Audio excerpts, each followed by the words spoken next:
교회 단체에서 조사를 한 적이 있었습니다. 사람들이 교회에 대해서 어떤 인식을 가질까 그랬더니 좋다라는 느낌을 갖는 사람이 한 50% 정도 되고요. 조금은 부정적이거나 혹은 애매모호하다라고 느끼는 경우가 한 반 정도 됐다고 합니다. 약 반반 됐다는 거죠. 그런데 그렇게 교회에 대해서 애매모호하거나 좋지 않게 느끼는 사람들에게 또 질문했습니다. 왜 교회에 대해서 그렇게 거부감을 갖느냐 그랬더니 두 가지가 가장 큰 요소가 됐습니다. 왜 교회가 싫으냐 그랬더니 교회가 사용하는 단어가 싫다는 말을 했어요. 그 단어 중에 첫 번째가 죄라는 단어였습니다. 나도 교회 한번 가봤는데 가니까 나를 죄인 취급해 라는 말이 그들에게 가장 큰 선입견이었어요. 공연히 나를 죄인 만든다라는 것이 그들의 생각이었습니다.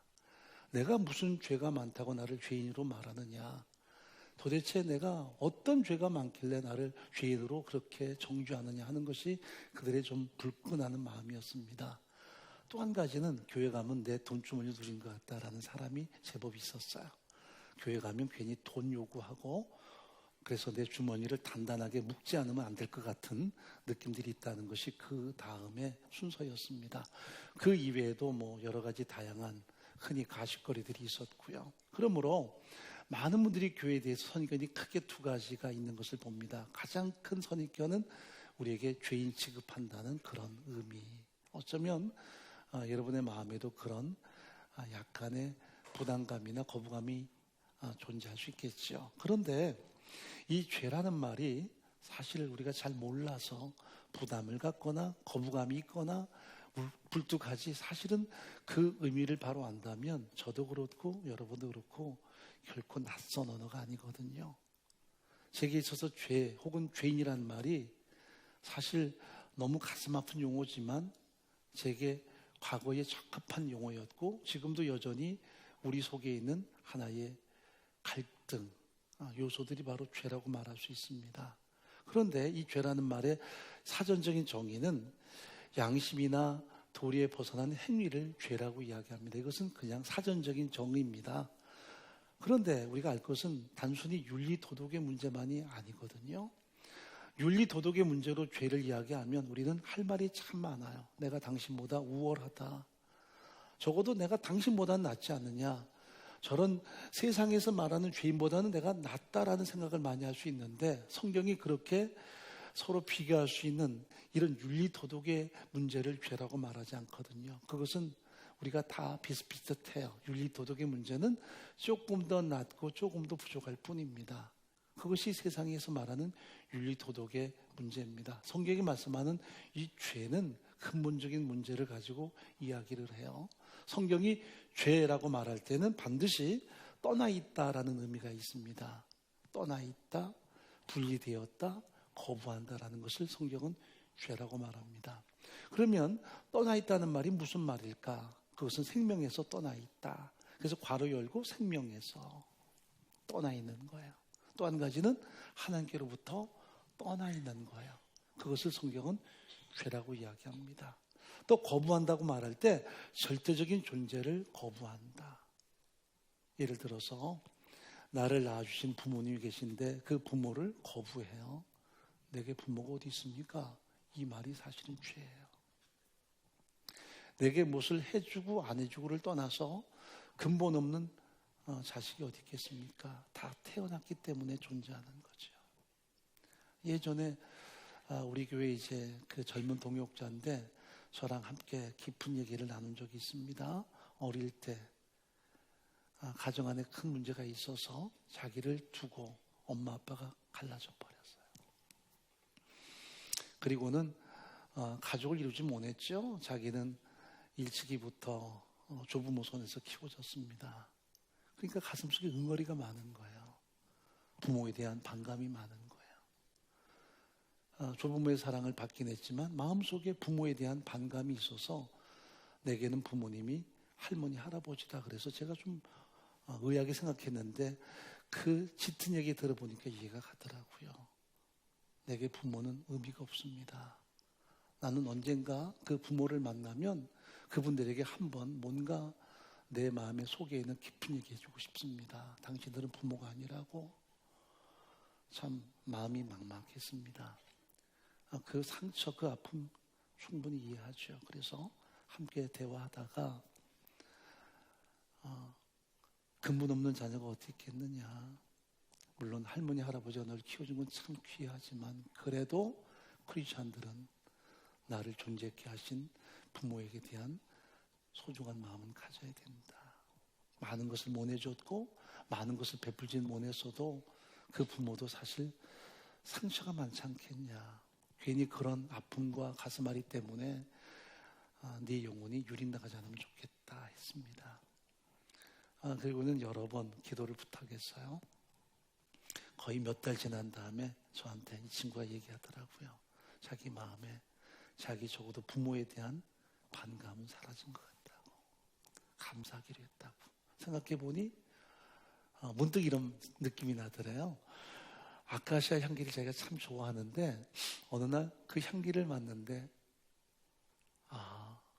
내가 태어나서 존재하는구나 싶은 느낌이 나더라는 거죠. 내가 태어나서 존재하는구나.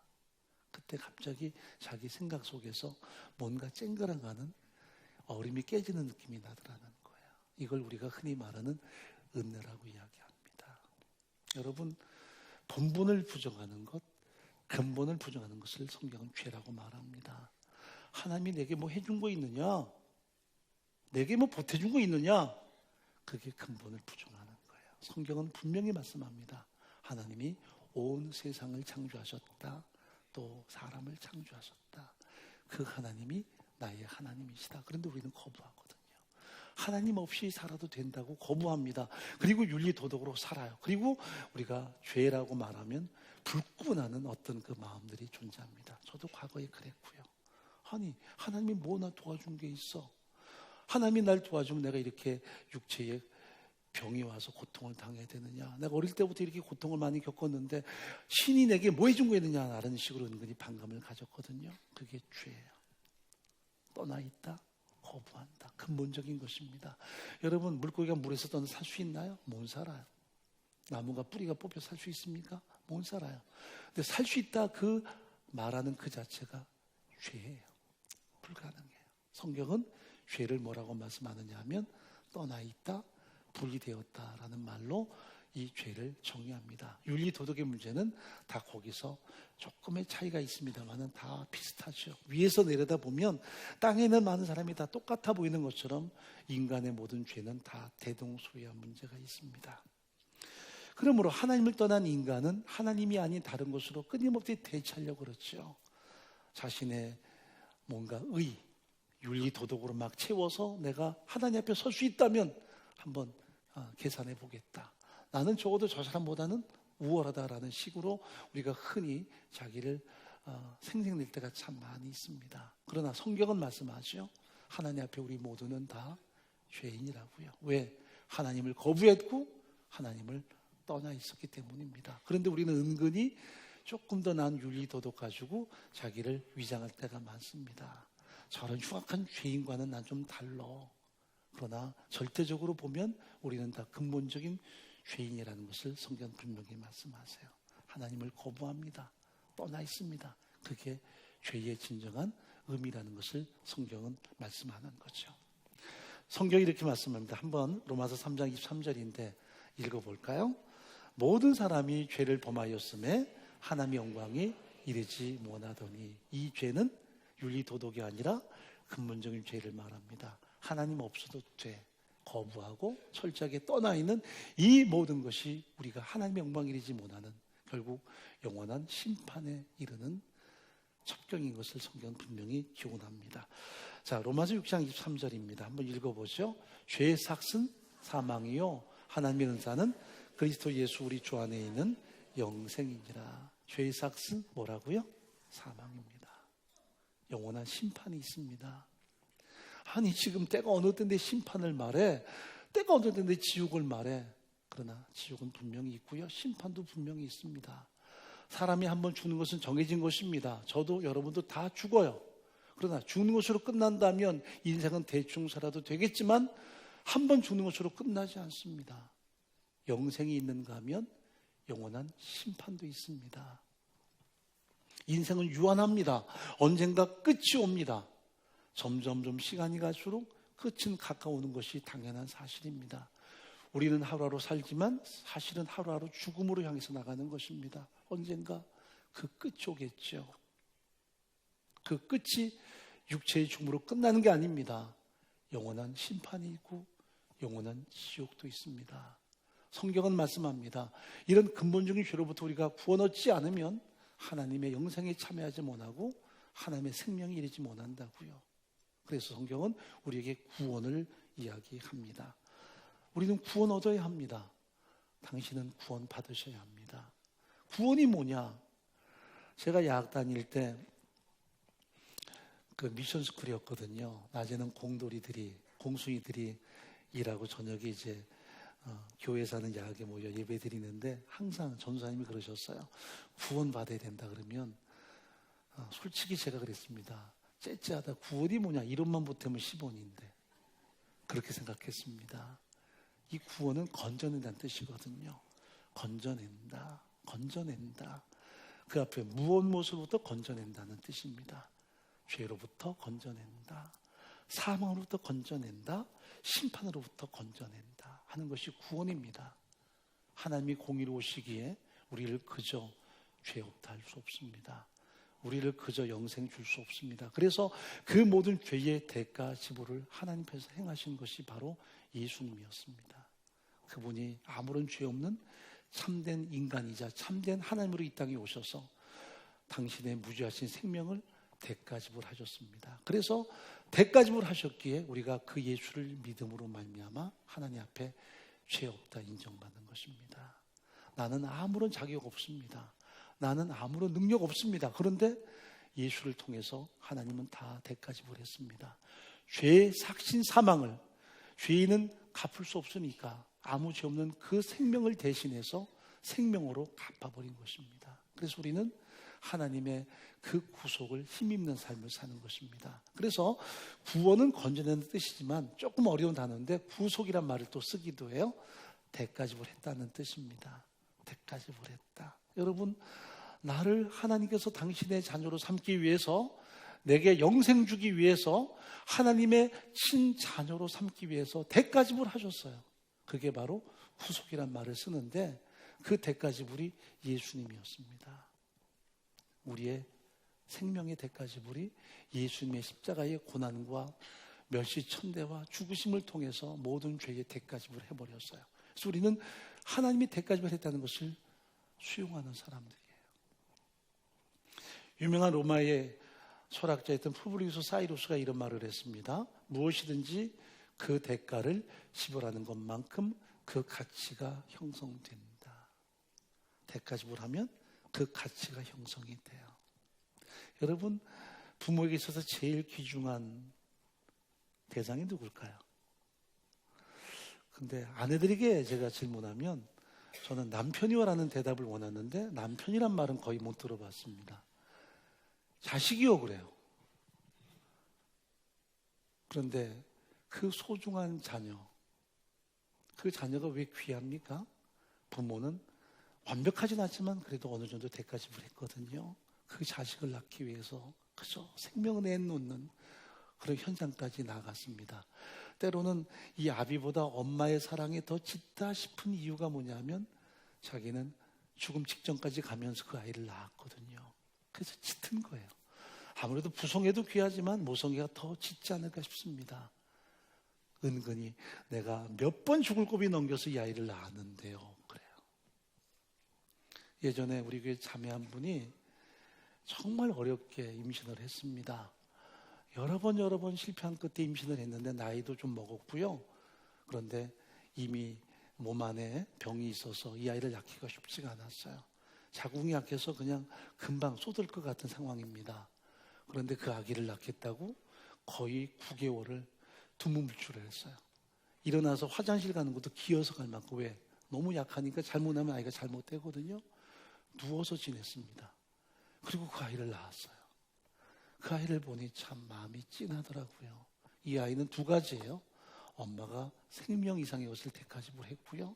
그리고 실제로 자기의 삶을 통째로 내놓은 거예요. 그게 우리 자식들 아닙니까? 정말 귀하고 짙지요.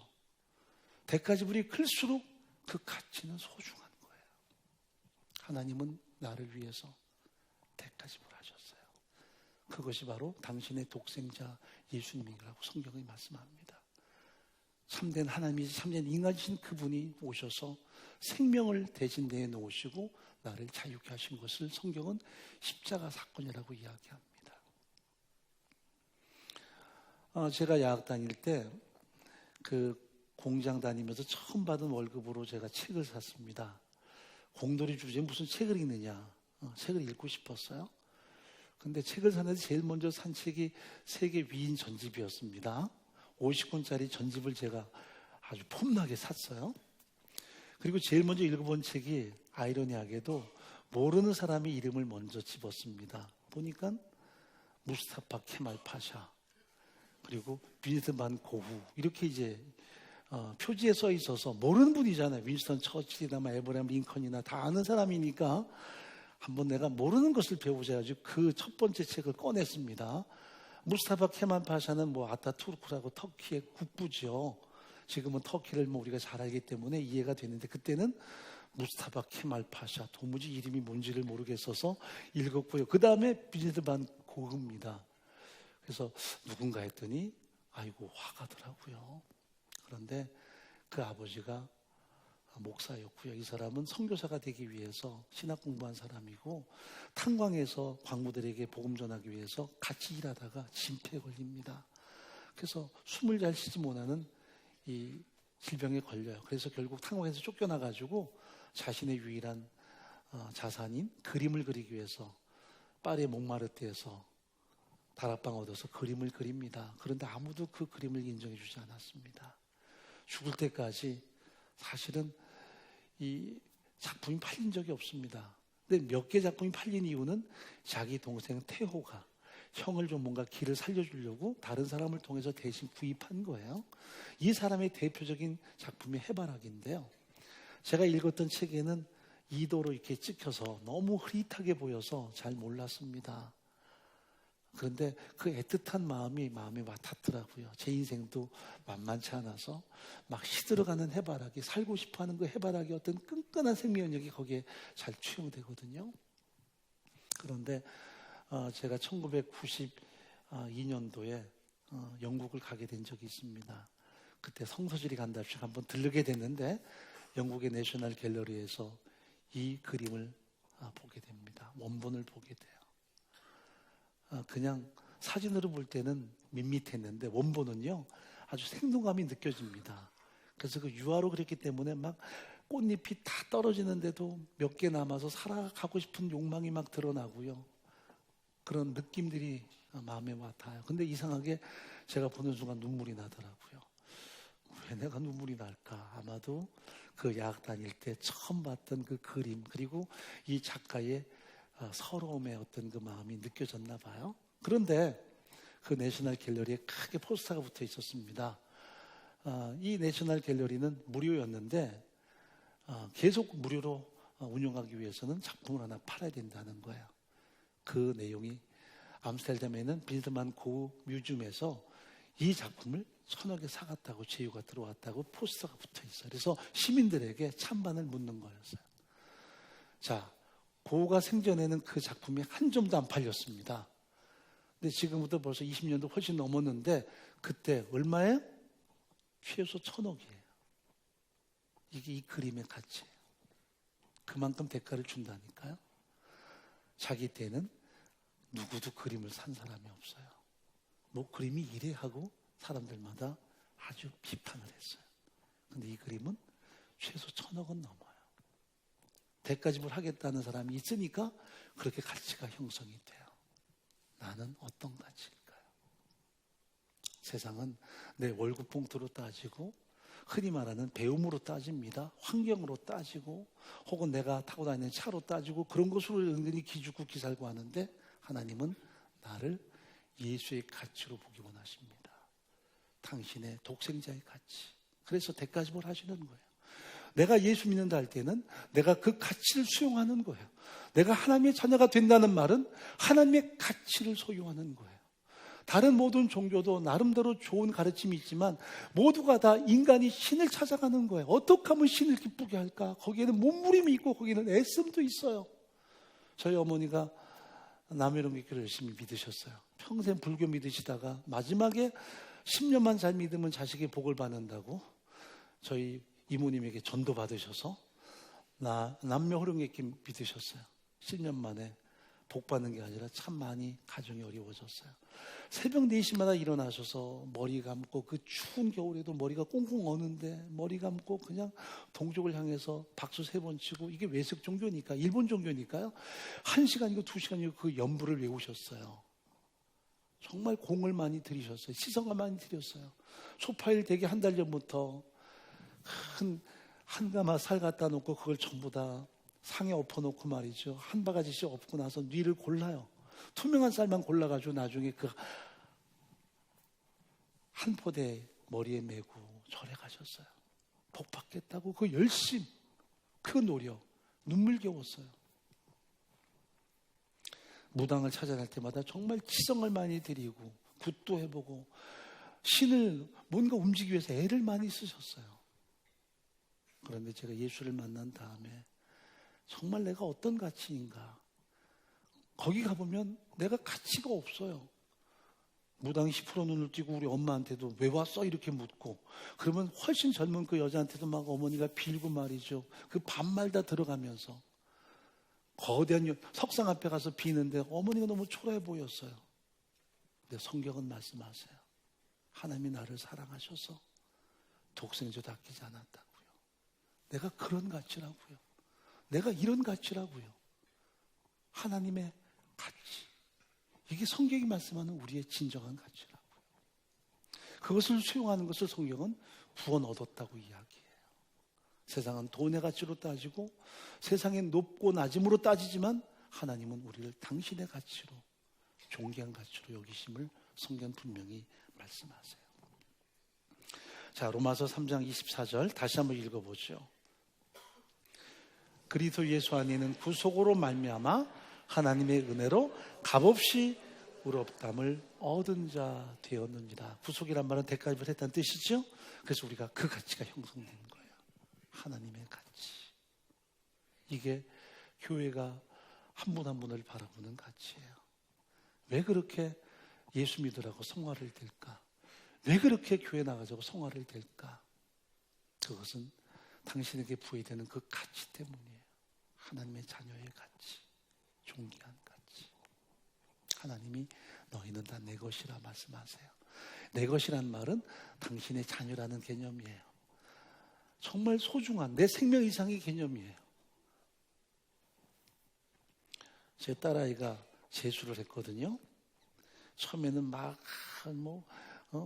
허세 좋게 말이죠. 재수는 평생에 한 번은 해봐야지 뭐 했는데 5월달 되니까 얘가 갑자기 주눅이 들어요. 학원 가다가 동무들을 만났는지 이렇게 꽃피는 5월이 얼마나 아름답습니까? 근데 자기는 재수하니까 모자 뒤집어 쓰고 주한역으로 가는데 어느 날은 너무 아이가 기가 죽어서 제가 차를 태워다 줬어요. 그리고 얘기를 하는데 얘기를 안 해요. 그러더니 주한역에서 내리면서 한마디 내뱉는 게 아빠 너무 창피해. 그래요. 그때 하고 싶은 말이 많았어요. 네가 뭐 재수는 필수라며. 근데 그런 말 하면 안 돼. 입에서 나오려고 했는데 참았죠. 이 기죽어 가는 아이를 어떻게 하면 좀 길을 살릴까? 아무리 생각해봐도 생각이 안 나요. 그래서 이 아빠가 하루 종일 생각하다가 글을 썼습니다. 그리고 그 아이 손에 다음날 일부러 차를 태워다 준다 하고 주한역에 내려주고 파이팅 하고, 애는 여전히 회색빛 얼굴이에요. 가는데 잠깐 하고 제가 쪽지를 손에 쥐어줬어요. 근데 저녁에 왔는데 그 쪽지 내용은 말도 안 하고요. 그냥 얼굴이 좀 밝아졌더라고요. 그 내용이 뭔 줄 아세요? 주저리 몇 개 썼어요. 이렇게 밝은 날, 장미꽃이 만발한 날, 사실 네 마음은 회색빛이겠지 뭐 이렇게 썼어요. 그러다가 맨 마지막 한 줄 때문에 마음에 와닿았다는 거예요. 딸아 기억해라. 아빠는 너 위해 죽을 수도 있다. 말도 안 되는데 그 마음에 위로가 됐대요. 아빠가 나이 죽을 수도 있구나. 내가 뭐 때문에 기 죽어 이렇게. 대학 때문에 기 죽어 하는. 그래서 기가 좀 살았어요. 하나님이 나 위해서 그 생명을 내놓을 수 있는 현장이 십자가였어요. 교회는 그 사랑을 전하고 싶은 거예요. 어쩌면 여러분 가운데 과거에 교회를 좀 다녀보셨거나 아니면 교회는 나는 처음이라 싶은 분도 계시겠죠. 왜 교회에게 송아를 댈까? 여러분에게 이 놀라운 하나님의 은혜를 나누고 싶은 마음 때문이에요. 그것이 하나님의 마음이니까요. 하나님의 사랑의 마음. 오늘 여러분 안에 그 소중한 하나님의 어루만지심이 가득해서 내가 이렇게 귀하구나. 세상은 우리를 끊임없이 세상 가치로 휘두르지만 하나님은 나를 당신의 가치로 보시는구나. 나를 사랑하사 나를 위하여 독생자 예수를 보내주셨구나. 그래서 나를 자녀로 삼기 원하시는구나. 나를 상속자로 삼기 원하시는구나. 내가 이런 가치구나. 나이 먹어서도 나는 이런 가치구나. 이게 성경적인 선언이라는 것을 성경 분명히 말씀하세요. 간혹 어떤 분들이 그러죠. 교회도 나가면 돈이 있어야 되겠더라. 이런 얘기들은 참 많이 흘러나옵니다. 그만큼 사람들이 마음에 유린당해요. 여러분, 한두 명의 아빠들이 짐승만도 못한 행동한다고 모든 세상의 아버지가 다 그렇습니까?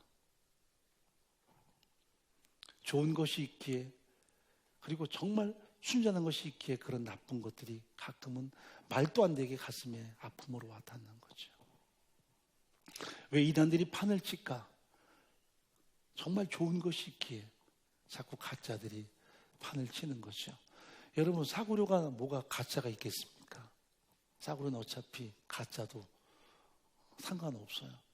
진짜가 있기에, 가치 있는 것이 있기에 세상에 수많은 사람을 유혹하는 가짜들이 많은 거죠.